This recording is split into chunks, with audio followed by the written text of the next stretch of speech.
This program is brought to you by Community Trust Bank, Medical City, Bid Select, and the Neely School of Business at TCU. Welcome to Platforms, the life-lifting news program for women. Now, here's your host, Shivaun Palmer.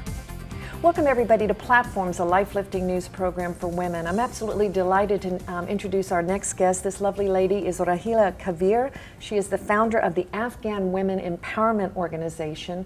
Very brave woman, and she is one of the students here for the 2010 class for Peace Through Business, which is sponsored by the Institute for the Economic Empowerment of Women. Rahela, welcome to the show. Thank you, welcome. It's an honor. Please tell me, did I pronounce I know I didn't pronounce the first name right. Give us the correct pronunciation. Okay, my name is Rahela Kaveer.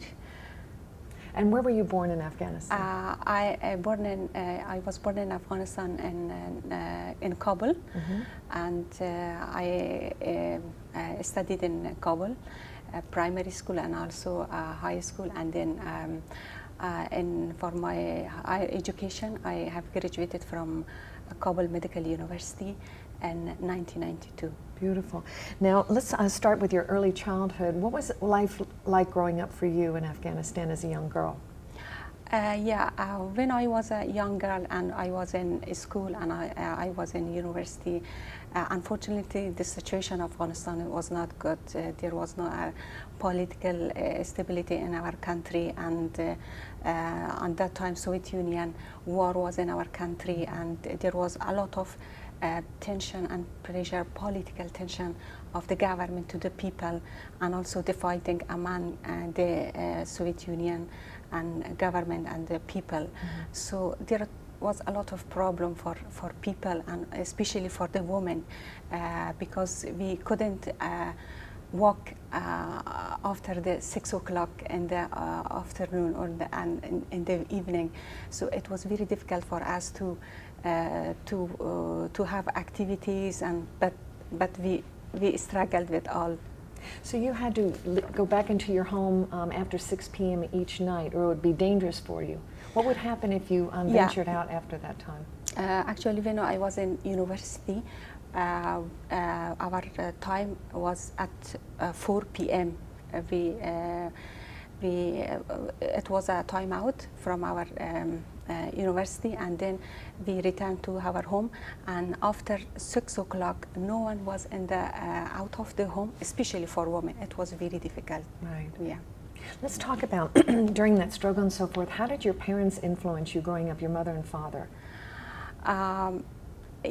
Sure, if I'm grown is because of my mother and because of my father. All the time my father and my mother encouraged me and provided all the opportunity that I had education, and also I grown than this most of the girls that they did not have this opportunity from their families. Now, I was going to ask you, is it an economic situation? Were you blessed to have the economic means to go and get educated because your parents supported you and encouraged you? Because many women in Afghanistan have not had that opportunity.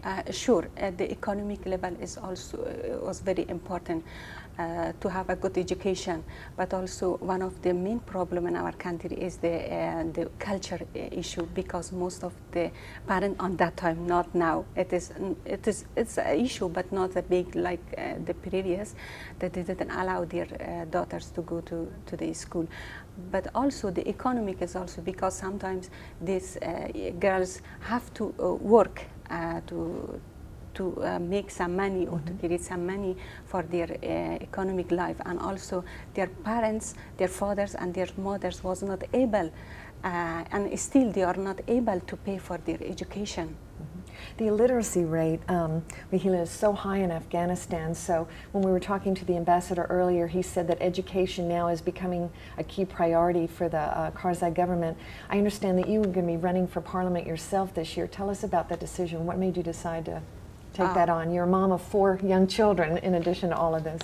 Yes, I'm running for parliament, and you know the education is a key issue, an important issue for all the people in the world to grow. Absolutely. This is an experience from the world, that if we want to grow well and if we want to develop, we should have education as a the top priority in our country. Period. And especially for the girls, because now, yes, most of the girls are going to school, but still we have some problem in the there some area the school is available, but the quality of education and standard education is still a question.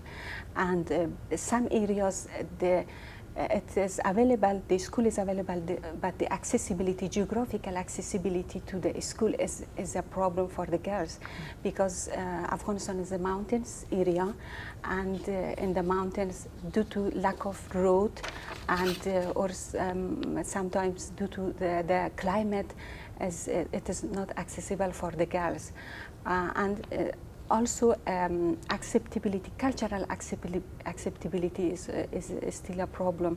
Talk about that if you would. Is it more cultural or is it more religious that fathers and men in the families don't want their girls being educated? Why is that? Actually, it is not. The root is not in religious, because in Islam, education is very important, but it is a traditional issue in our country. Still, some families are not allow their children or their girls to go to the school. But as well, I want to emphasize on the economic situation of people, and also the economic level of the family sometimes cannot allow their families to have a good education for their children. So as running for parliament, I'm sure that education and women's rights is a key part of what you're going to be wanting to get involved with. So let's talk about how you founded the Afghan Women Empowerment Organization. That's such a strong name. It's a nonprofit. Tell me what incentivized you to take on this big project. Okay. Actually, I'm a medical doctor. And of course you are. Yeah, and I'm master in public health, and a long time I worked in health sector, and also I had activities for women. And I started my activity for women in 1994 in Mazar Sharif, which is placed in north part of the country. And we displaced due to civil war from Kabul to the north, to the Mazar Sharif. And then I have started my activity for women. And all the time I had activity and I was busy, but this organization, which is Afghan Women Empowerment Organization, I have established in 2009.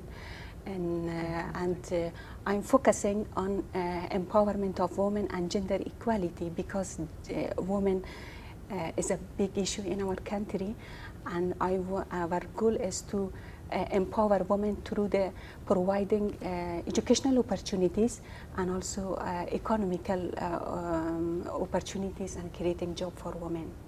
Rahela, hold that thought. We've got to go to break, but when we come back, we'll continue this conversation.